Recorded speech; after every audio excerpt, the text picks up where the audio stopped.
हाय friends, माझं नाव Tejas Dilipraao Kajale. Physics with Tejas sir या चॅनलमध्ये आपलं स्वागत आहे. ठीक आहे.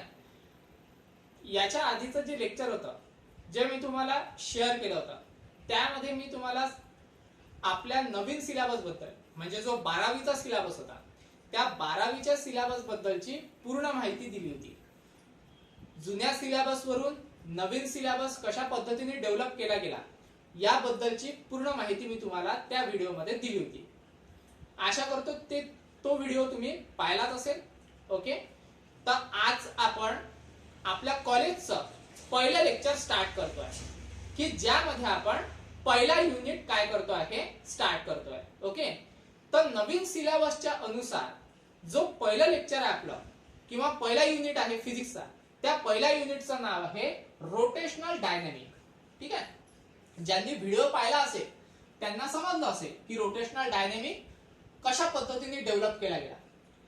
तरी पण तुम्हाला शॉर्ट मध्ये सांगून देतो काय झालं होतं यामध्ये. जेव्हा आपण जुना सिलेबस बघितला होता, जुना सिलेबस होता आपला फिजिक्सचा 12चा, त्यामध्ये पहिला युनिट होता सर्क्युलर मोशन. ओके, आणि तिसरा युनिट होता रोटेशनल मोशन. ठीक आहे. तर सर्क्युलर मोशन आणि रोटेशनल मोशन या दोघांना काय केलं त्यांनी मर्ज केलं आणि एक नवीन युनिट तयार केला. त्याला म्हटलं आहे त्यांनी रोटेशनल डायनॅमिक. इथपर्यंत आलं लक्षात. तर आता माहित आहे का आपल्याला म्हणजेच काय, तर या रोटेशनल डायनॅमिक मध्ये आपल्याला दोन कन्सेप्ट पाहायचे आहेत किंवा असं समजा दोन टॉपिक पाहायचे आहेत. एक पाहायचं आपल्याला सर्क्युलर मोशन. ओके, आणि दुसरा टॉपिक पाहायचा आपल्याला रोटेशनल मोशन. Rotational motion. पण तुम्ही असं नका समजू की बा हा टॉपिक एकदमच काय आहे कमी आहे. कारण तुम्ही म्हणाल सर तुम्ही तर दोनच टॉपिक म्हटलं, सर्क्युलर मोशन आणि रोटेशनल मोशन. पण मित्रांनो, सर्क्युलर मोशन मध्ये पण काही सब टॉपिक्स आहेत भरपूर सारे आणि रोटेशनल मोशन मध्ये पण खूप काय आहे काय म्हणतात त्याला सब टॉपिक्स आहेत. ओके, म्हणून मग आपण केले सगळ्यात पहिले सर्क्युलर मोशन काय होते आणि रोटेशनल मोशन काय होते हे पहिले काय करून घेऊ, पाहून घेऊ. ठीक आहे. तर सगळ्यात पहिले पाहू आपण सर्क्युलर मोशन. आता सर्क्युलर मोशन म्हणजे काय होते, कन्सिडर करा आपल्याकडे एक काय आहे बॉडी आहे. ठीक आहे. कन्सिडर करा हा काय आहे चॉक आहे, ही बॉडी आहे. ओके, ही बॉडी एका पॉइंटच्या भोवती जर समजा फिरत असेल. ओके, कन्सिडर करा ही एक काय आहे बॉडी आहे, सॉरी पॉइंट आहे आणि त्या पॉइंटच्या अवतीभोवती जर समजा एखादी बॉडी काय होत असेल फिरत असेल तर त्याला काय म्हटलं ते सर्क्युलर मोशन असं म्हटलं जाते. म्हणजे काय पहा, कन्सिडर करा हा एक सेंटर आहे. ओके, आणि त्याच्या अवतीभोवती माहिती आहे काय एक कन्सिडर करा मी सर्कल काढतो आहे. ओके, त्याच्यानंतर त्या सर्कलची काहीतरी कन्सिडर करा एक रेडियस राहील. ठीक आहे, आणि इथे काहीतरी आपला काय राहील, आपला एखादी बॉडी राहील आणि ती बॉडी माहित आहे का या सर्कलच्या अलॉंग काय होत राहिलेली आहे, फिरून राहिलेली आहे. ठीक आहे. जर समजा एखादी बॉडी सर्कलच्या अलॉंग फिरत असेल तर त्याला काय म्हटलं जाते सर्क्युलर मोशन असं म्हटलं जाते. म्हणजे कन्सिडर करा हा सेंटर आहे आणि या सेंटरच्या अवतीभोवती एखादी बॉडी काय होऊन राहिलेली आहे, फिरून राहिलेली आहे, तर त्याला काय म्हटलं जाते सर्क्युलर मोशन. म्हणजे a body revolving around the circumference of a circle is called circular motion. किंवा तुम्ही असे म्हणू शकता a body moving along a circular path is called circular motion. म्हणजे जर समजा सर्क्युलर पाथच्या अलॉंग एखादी बॉडी जर समजा फिरत असेल तर त्याला काय म्हटलं जाते सर्क्युलर मोशन असं म्हटलं जाते. ठीक आहे. त्याच्यानंतर आता रोटेशनल मोशन पाहू काय होते. तर रोटेशनल मोशन म्हणजे स्वतः भोवती फिरणं. ठीक आहे. सर्क्युलर मोशन म्हणजे दुसऱ्या भोवती फिरणं. म्हणजे हा काहीतरी एखादा दुसरा व्यक्ती आहे त्याच्या भोवती एखादा तिसरा व्यक्ती काय होत आहे फिरत असेल. म्हणजे दुसऱ्या भोवती फिरणं म्हणजे सर्क्युलर मोशन. पण स्वतः भोवती फिरणं म्हणजे रोटेशनल मोशन. स्वतः भोवती फिरणं म्हणजे फॉर एक्झाम्पल कन्सिडर करा पृथ्वी ही काय करते स्वतः भोवती फिरते. ओके, आणि पृथ्वी ही सूर्याभोवती फिरते. तर आता याच्यावरून लक्षात घ्या, पृथ्वी जर समजा सूर्याभोवती फिरत असेल तर ती सर्क्युलर मोशन झाली. ओके, आणि पृथ्वी ही स्वतः भोवती फिरत असेल तर त्याला काय म्हटलं जाते रोटेशनल मोशन असं म्हटलं जाते. इथपर्यंत आलं लक्षात. ठीक आहे. तर त्याला काय म्हटलं जाते रोटेशनल मोशन. ठीक आहे. तर रोटेशनल मोशनचा जो भाग आहे तो आपण नंतर पाहणार आहे. सगळ्यात पहिले आपण काय पाहू आता, सर्क्युलर मोशन. ठीक आहे, सर्क्युलर मोशनची डेफिनेशन तर तुमच्या लक्षात आली. काय आहे सर्क्युलर मोशनची definition? A body moving along a circular path is called circular motion. एका सर्क्युलर पाथच्या अलॉंग जर समजा बॉडी फिरत असेल तर त्याला काय म्हटलं जाते, सर्क्युलर मोशन असं म्हटलं जाते. मग सर्क्युलर मोशन जर समजा आपल्याला स्टडी करायची असेल तर सगळ्यात पहिले माहित आहे का, त्याचे डेफिनेशन्स लक्षात घेणं आवश्यक आहे. तर त्यामध्ये माहित आहे का 3 इम्पॉर्टंट डेफिनेशन आहे. तर त्याच्यातली पहिली इम्पॉर्टंट डेफिनेशन आपल्याला पाहायची आहे, ज्याला म्हणतो आपण अँग्युलर डिस्प्लेसमेंट.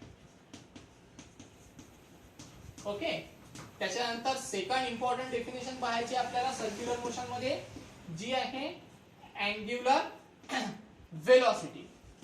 ओके, आणि तिसरी इम्पॉर्टंट डेफिनेशन पाहायची आपल्याला अँग्युलर ऍक्सेलरेशन.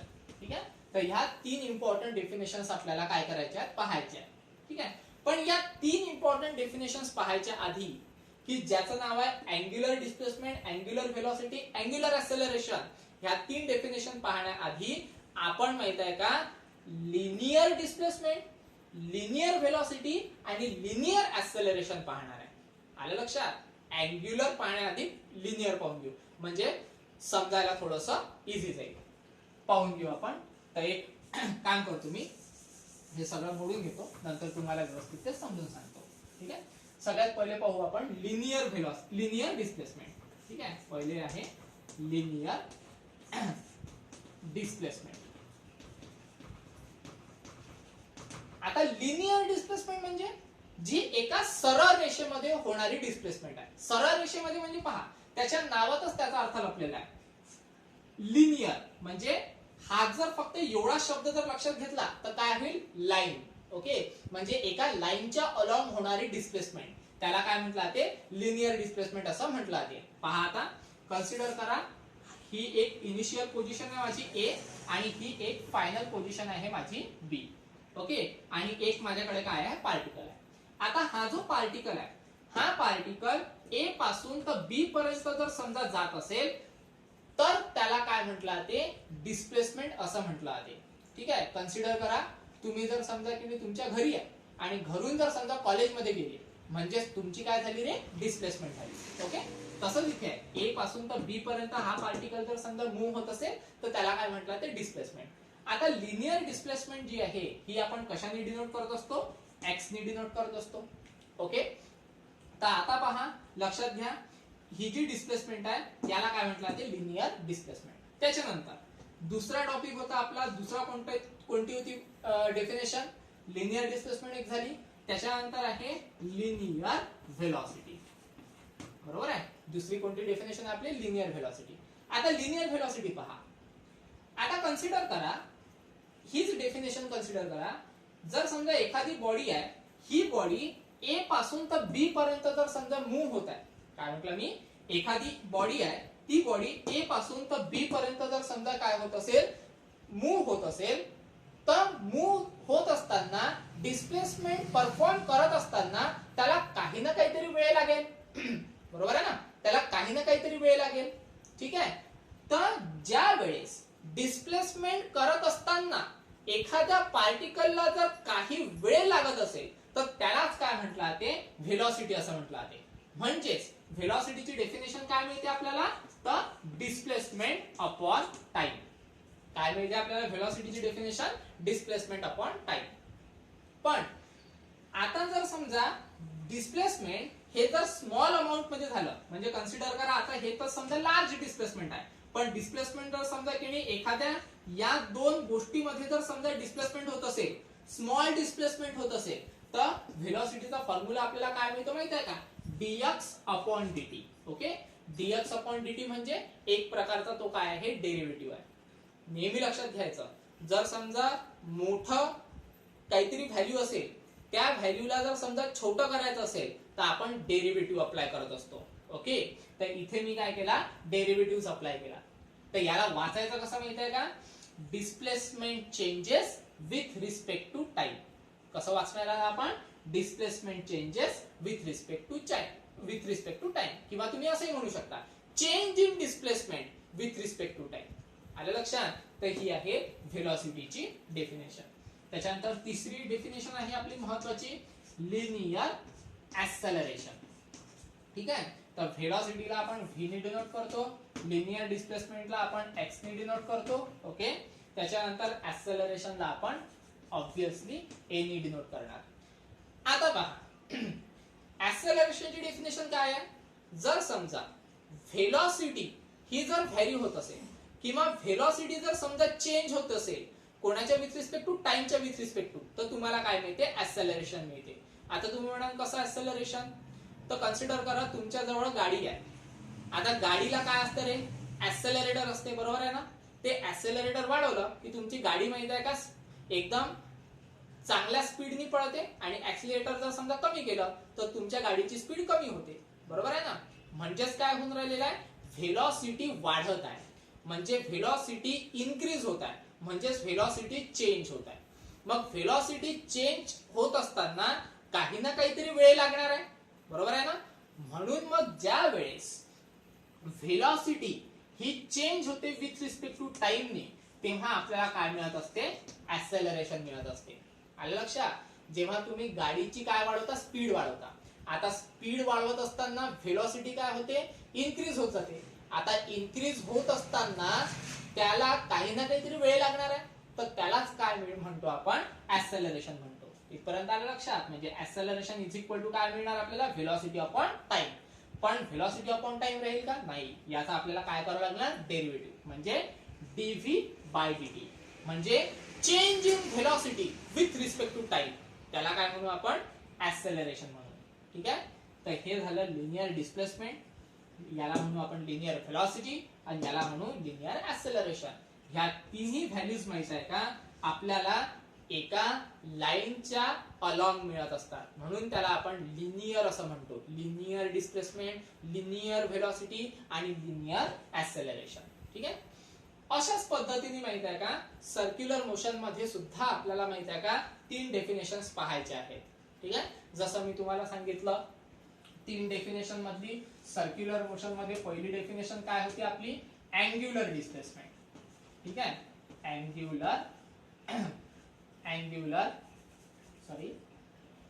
Angular displacement. ठीक आहे, त्याच्यानंतर दुसरी राहील आपली काहीतरी अँग्युलर डिस्प्लेसमेंट झालं व्हेलॉसिटी. ओके, आणि तिसरी काहीतरी राहील आपली अँग्युलर ऍक्सेलरेशन. ठीक आहे, सगळ्यात पहिले पाहू अँग्युलर डिस्प्लेसमेंट. अँग्युलर डिस्प्लेसमेंट काय आहे, सर्क्युलर मोशन मध्ये पाहायची आहे. म्हणजे ऑब्विसली तो जो पार्टिकल आहे तो पार्टिकल एका सर्कलच्या अलॉंग फिरत असेल. जसा इथे पार्टिकल एका लाईनच्या अलॉंग फिरत होता म्हणून त्याला आपण म्हटलं लिनियर डिस्प्लेसमेंट. पण एक पार्टिकल जर समजा सर्कलच्या अलॉंग जर फिरत असेल तर त्याला आपण काय म्हणू, तर अँग्युलर डिस्प्लेसमेंट. पहा आता, ठीक आहे, कन्सिडर करा इथे माहित आहे का एक सेंटर आहे आणि सेंटरची त्याच्यानंतर एक सर्कल आहे, त्याचा रेडियस किती आहे, r. ठीक आहे, तर एक पार्टिकल घेणार आपण, त्या पार्टिकलची इनिशियल पोझिशन a घेऊ.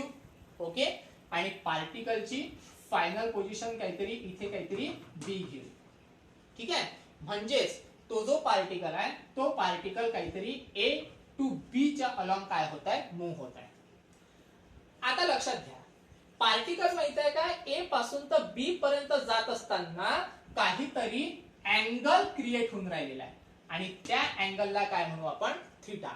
ओके, अँगल क्रिएट करत आहे तो, डिस्प्लेसमेंट होत असताना अँगल क्रिएट करत आहे, म्हणून त्याला काय म्हटलं जाते, अँग्युलर डिस्प्लेसमेंट असं म्हटलं जाते. लक्षात मी काय बोलतोय आता, म्हणजे डिस्प्लेसमेंट करत असताना a पासून तर b पर्यंत जात असताना काहीतरी तो अँगल क्रिएट करत आहे, म्हणून त्याला काय म्हटलं जाते, अँग्युलर डिस्प्लेसमेंट असं म्हटलं जाते. म्हणजे अँग्युलर डिस्प्लेसमेंटला आपण कशाने डिनोट करू रे, थीटाने. ओके, अँग्युलर डिस्प्लेसमेंटला कशाने डिनोट करू आपण, थीटाने. मग ती जी अँग्युलर डिस्प्लेसमेंट आहे ती अँग्युलर डिस्प्लेसमेंट आपल्याला कशाने मिळते पहा. ठीक आहे, हे पहा, थीटा म्हणजे काय आहे, अँग्युलर डिस्प्लेसमेंट. ठीक आहे, याची डेफिनेशन कशी तयार होते पहा. थिटाची व्हॅल्यू म्हणजे अँगल कसा क्रिएट करतो आपण, अँगल काढत असताना आपण त्याला लिहत असतो आर्क अपॉन रेडियस. ठीक आहे, अँगल कसा काढत असतो आपण, आर्क अपॉन रेडियस. आर्क म्हणजे ही आर्क, ठीक आहे, आणि रेडियस म्हणजे आर. ठीक आहे, मग आता इथे माहित आहे का जे डिस्प्लेसमेंट होत आहे ते स्मॉल डिस्प्लेसमेंट होत आहे. म्हणजे माहित आहे का इथे आपल्याला इन्फायनाइट सिमिली थिटा घ्यावं लागेल, इन्फायनाइट सिमिली स्मॉल थिटा घ्यावं लागेल. म्हणजेच काय, तर याला आपण माहित आहे का काय म्हणू, डेल्टा थिटा. आलं लक्षात, याला काय म्हणू आपण, डेल्टा थिटा. डेल्टा थिटा म्हणजे एकदम small quantity, infinitesimally small quantity. Okay, म्हणजे delta theta is equal to arc किती आहे, आर्क समजा कन्सिडर करा या पोझिशन पासून ते या पोझिशन पर्यंत, म्हणजे याला काय म्हणू आपण, डेल्टा एक्स. ठीक आहे, डिस्प्लेसमेंट करता येतो म्हणून त्याला डेल्टा एक्स म्हणू सध्यापुरती. ओके, म्हणजे आर्क किती घेऊन राहिलो आपण, डेल्टा एक्स. ओके, आणि त्याच्यानंतर रेडियस किती आहे आपली, आर. रेडियस किती आहे आपली, आर. ओके, तर हे इक्वेशन तुम्हाला काय करायचं आहे, लक्षात ठेवायचं आहे. म्हणजे delta theta is equal to delta x upon काय मिळते आपल्याला, आर मिळते. ठीक आहे, त्याच्यानंतर व्हेलॉसिटी घ्या. आता व्हेलॉसिटी कशी डिफाइन करा, तर व्हेलॉसिटी कशी डिफाइन होते पहा. सगळ्यात पहिले कन्सिडर करा व्हेलॉसिटीला आपण कशाने डिनोट करतो, व्हेलॉसिटीला आपण डिनोट करतो ओमेगाने. कशाने डिनोट करतो, ओमेगा. ओके, तर व्हेलॉसिटीला, अँग्युलर व्हेलॉसिटीला आपण ओमेगाने डिनोट करतो. तो ओमेगाची व्हॅल्यू काय आहे पहा, कशा पद्धतीने व्हॅल्यू मिळते. ज्या वेळेस, कधी, ज्या वेळेस आपण पहिले लिनियर व्हेलॉसिटीची डेफिनेशन घ्या. लिनियर व्हेलॉसिटीची डेफिनेशन काय आहे, डिस्प्लेसमेंट अपॉन टाइम. बरोबर आहे ना, म्हणजेच मग अँग्युलर व्हेलॉसिटीची डेफिनेशन काय येईल, अँग्युलर डिस्प्लेसमेंट अपॉन टाइम. जसं इथे माहित आहे का लिनियर डिस्प्लेसमेंट अपॉन टाइम होती, तसं मग इथे काय येणार, angular displacement upon time. Angular displacement किती आहे आपली, अँग्युलर डिस्प्लेसमेंट किती घेतली होती आपण, डेल्टा थिटा. बरोबर आहे ना, म्हणजे मग आपल्याला काय मिळणार, delta theta upon delta time. इथपर्यंत येऊन राहिलं लक्षात. पण यामध्ये एक पण आहे, कसा पण, डेल्टा थिटा हा माहित आहे का परफेक्ट डेरिव्हेटिव्ह नाही आहे. याला आपल्याला माहित आहे का परफेक्ट डेरिव्हेटिव्ह करायचा आहे. कसं करायचं, तर याच्यावर माहित आहे का आपल्याला लिमिट पुट करावं लागते. ठीक आहे, जर समजा तुमचं मॅथमॅटिक्स मध्ये लिमिट, डेरिव्हेटिव्ह, इंटिग्रेशन जर समजा झालं असेल तर ते व्यवस्थित लक्षात येईल. जर समजा नसेल झालं तर मी सांगतोच, पहा कसं. डेल्टा म्हणजे परफेक्ट डेरिव्हेटिव्ह नाही आहे. जर समजा त्याला परफेक्ट डेरिव्हेटिव्ह म्हणजे dx अपॉन dt अशा फॉर्म मध्ये आणायचं असेल तर याला लिमिट अप्लाय करावं लागते. तर करा लिमिट अप्लाय. लिमिट कुठून ते कुठपर्यंत अप्लाय करायचं, डेल्टा t टेन्स टू 0. ठीक आहे, वाचताना कसं वाचायचं त्याला, limit delta t tends to 0. Okay, लिमिटचा अर्थ काय आहे, लिमिट म्हणजे तुम्हाला माहित आहे, लिमिट म्हणजे मर्यादा. बरोबर आहे ना, आपण म्हणतो ना ओय लिमिट मध्ये राहा. बरोबर आहे ना, लिमिट मध्ये राहा म्हणजे थोडा व्यवस्थित राहा, म्हणजे मर्यादित राहा. बरोबर आहे ना, तर इथे पण माहित आहे का लिमिटचा अर्थ तोच आहे. Limit delta T tends to 0.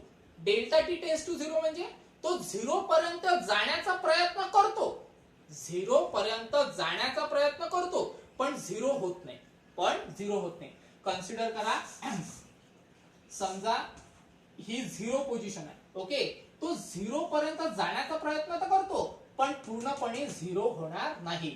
तर ती डेफिनेशन आहे लिमिटची, म्हणजे limit delta T tends to 0 ची. इथपर्यंत आलं लक्षात. त्याच्यानंतर delta theta upon delta T as it is ठेवा. Delta theta upon delta T. मी तुम्हाला पहिलेच म्हटलं जिथपर्यंत डेल्टाला लिमिट अप्लाय करणार नाही तिथपर्यंत तो परफेक्ट डिफरन्शियल होणार नाही. लिमिट अप्लाय केलं आता तो माहित आहे का परफेक्ट डिफरन्शियल होईल. परफेक्ट डिफरन्शियल म्हणजे सरळ D theta upon D T. आलं लक्षात. म्हणजेच काय, तर अँग्युलर व्हेलॉसिटीची डेफिनेशन काय तयार झाली, तर अँग्युलर व्हेलॉसिटीची डेफिनेशन तयार झाली D theta upon D T. आलं लक्षात. याला काय म्हटलं ते ओमेगा. ठीक आहे, म्हणजे ओमेगा इज इक्वल टू काय मिळाली आपल्याला, D theta upon D T. ठीक आहे, D theta upon D T. त्याच्यानंतर अँग्युलर ऍक्सेलरेशन लक्षात घ्यायचं. अँग्युलर ऍक्सेलरेशन आपण अल्फाने डिनोट करतो. कशाने डिनोट करतो? अल्फाने. तुम्हाला माहित आहे काय होते अँग्युलर ऍक्सेलरेशनची डेफिनेशन काय आहे? लिनियर ऍक्सेलरेशनची व्हेलॉसिटी अपॉन टाइम. तर इथेही काहीतरी तसंच येणार. तर इथे काय डेफिनेशन येईल? Angular velocity upon time. जसं इथे आलं होतं लिनियर व्हेलॉसिटी अपॉन टाइम, तसं इथे काय येणार? Angular velocity upon time. घ्या मग आता angular acceleration alpha, angular velocity कोणती होती रे बा? अँग्युलर व्हेलॉसिटी होती आपली काहीतरी कन्सिडर करा हीच होती. ओके, म्हणजे डेल्टा अँग्युलर ऍक्सेलरेशन पाहिजे ना आपल्याला. ओके हा सॉरी. तर आपल्याला काय करायचं आहे? Angular acceleration. काय डेफिनेशन राहील? Angular velocity upon time. Angular velocity म्हणजे काय आहे? ओमेगा. घ्या मग, म्हणजे delta omega upon delta t. ठीक आहे इथपर्यंत. आपल्याला कोणत्या फॉर्म मध्ये पाहिजे? डी च्या फॉर्म मध्ये. मग डी च्या फॉर्म मध्ये कधी येईल? ज्या वेळेस आपण लिमिट अप्लाय करू तेव्हा. करा लिमिट अप्लाय. म्हणजे अप्लाइंग लिमिट म्हणजे limit delta T tends to 0. Delta T tends to 0 म्हणजे 0 पर्यंत जाण्याचा प्रयत्न करेल. म्हणजे एकदम स्मॉल क्वांटिटी. आलं लक्षात? कशी? एकदम स्मॉल क्वांटिटी. ठीक आहे. मग limit delta T tends to 0 कोणाला अप्लाय करायचं? या इक्वेशनला. म्हणजे काय आहे? Delta omega upon delta t. ठीक आहे. लिमिट अप्लाय झाल्यानंतर काय मिळणार आपल्याला? हे कशामध्ये कन्व्हर्ट होऊन जाईल? परफेक्ट डिफरन्शियल मध्ये. म्हणजे याला आपण अशा पद्धतीने लिहू शकतो. म्हणजे कसं? D omega upon dt. ठीक आहे. म्हणजेच काय डेफिनेशन होती आपली? Angular velocity with respect to time. यालाच काय म्हणतो आपण? ऍक्सेलरेशन. म्हणजे ऍक्सेलरेशनचा कोणता फॉर्म्युला लक्षात ठेवावा लागेल तुम्हाला? Alpha is equal to d omega upon dt. ठीक आहे. तर हा जो काही फॉर्म्युला आहे याला हा कोणता फॉर्म्युला राहील आपला? अँग्युलर ऍक्सेलरेशनचा. ठीक आहे. नेहमी लक्षात ठेवायचं. अँग्युलर डिस्प्लेसमेंट म्हणजे theta. Angular displacement upon time म्हणजे अँग्युलर व्हेलॉसिटी.